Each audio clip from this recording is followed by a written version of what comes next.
Good morning guys. Ayun, pasikat na yung araw. Sa wakas, mas nauna ako sa araw. Bago ano. It's already 6 o'clock in the morning here in the Philippines. Ayun, pasikat pa lang siya. Yes. Very nice place din dito. Medyo makikita mo pa yung mountains. Hindi pa rin nakukuberan ng mga house.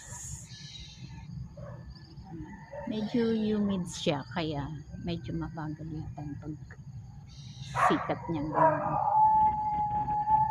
Napakaganda. Surrounded. May mountains this side. Pero hindi masyadong kita.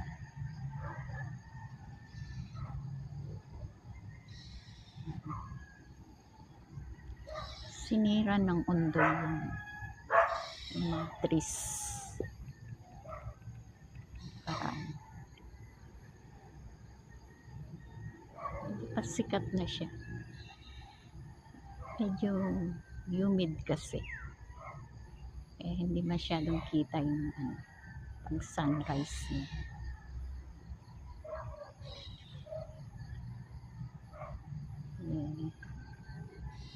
Dito ako ngayon sa rooftop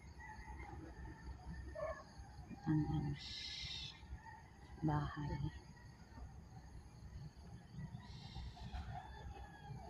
Eating breakfast dito na. Eat takoyaki. Takoyaki for breakfast. Then milk. And yeah, hinahanap na ako ng hinahanap na ako ng pusa ko. I don't know. Let's enjoy the sunrise. Pero malaki. Ayaw niya pang ayaw niya pang lumabas. Parang uulan. Maybe. Kaya wala pa rin hindi pa tumatas yung araw. Still early. Still early in the morning kasi. Kaya wala pa yung